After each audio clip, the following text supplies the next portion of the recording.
back on the main stage.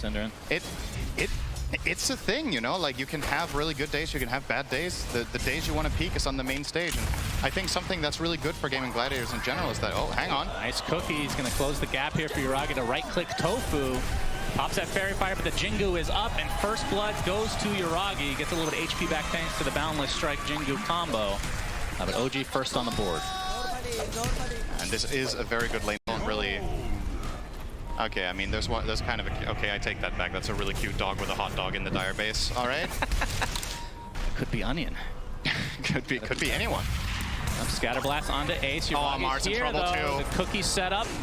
Boundless Strike. Sunstrike's coming as well. And Ace, one right click away, and Yuragi takes it.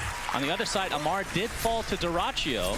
And Celery able to get out, so no trade at the top lane, but a trade basically globally for Boom on the Tiny, who is now smoked. So see if they can, I mean, with the TP coming into the top lane, we'll see if they can punish this a little bit. Yep. This should be a good rotation. If they kill Amar again, they actually stifle his game run a lot into here. Taiga instead. They won't be as happy with this potential trade. And Taiga will be the sacrifice for OG, which again, they're going to be relatively happy. Although he did TP there. He was the one that TP'd, so he did, but it's a long walk. It's a much smaller prize to claim. And in the meantime, lane cookie. So much setup for this Sunstrike, and Yuragi still ends up with the kill himself. And he is off to the races. 4-0 to start the game. All 4 kills. Off. You need to make a perfectly timed move with your next Snapfire ult to not have the sounds available again.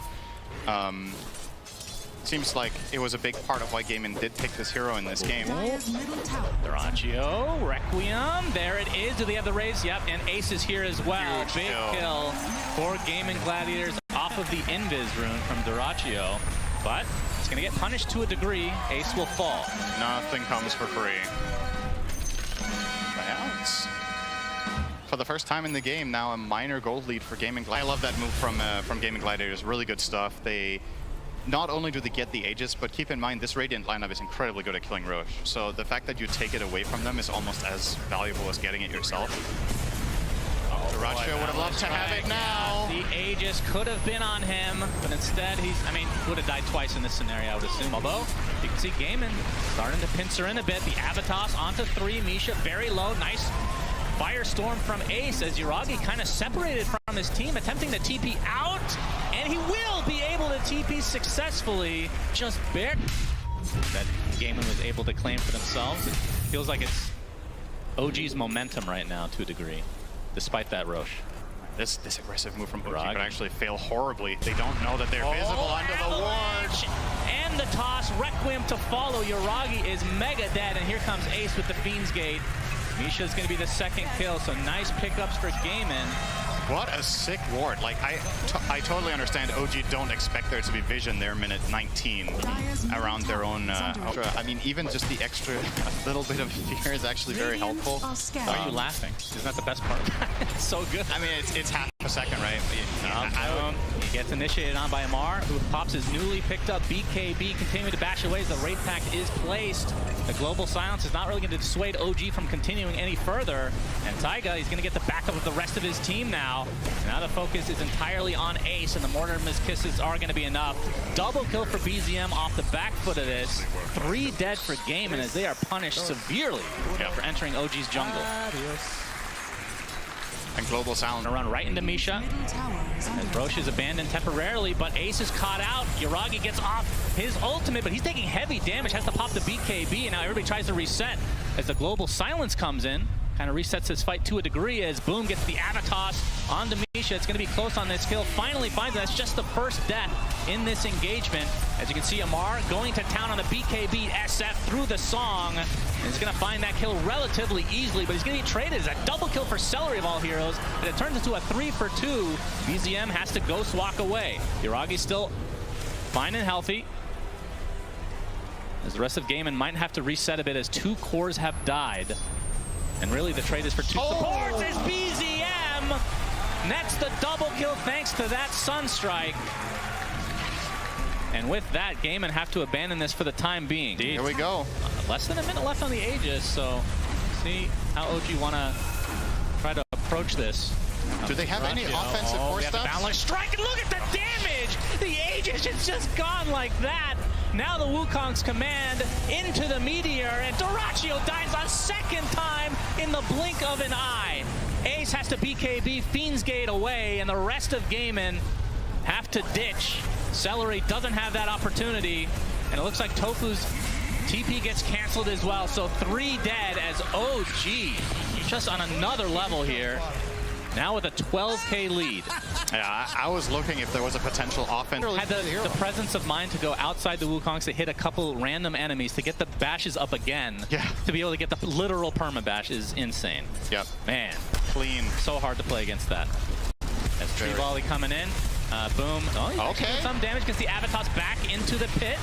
And they're going to get some form of revenge onto Amar.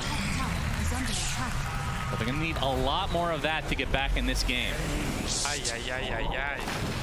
Well, they could at least claim a mid-tier 2. I don't think Amar is interested in going back for that unless OG do get a very clean setup once again. But maybe they're going to just try to defend it the aggressive way. They're pushing top and they initiated on. The sheep stick is there.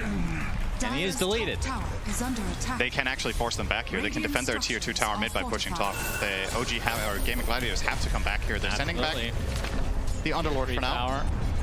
Forge Spirits won't be able to finish it off, although boom, he's going to get ensnared, and you can see Gaimin have already TP'd a couple heroes, so they don't have that many in numbers. Boundless Strike connects as well. Dyrachyo has to Requiem to try to zone away the rest of OG, but there's the Sheep Stick and the Meteor with the Mortimer's Kiss. There's so much fire destroying the Stone Man, as BZM able to get his BKB off, but you can see the song being used, and now they're just going to focus on the BKB targets for the time being.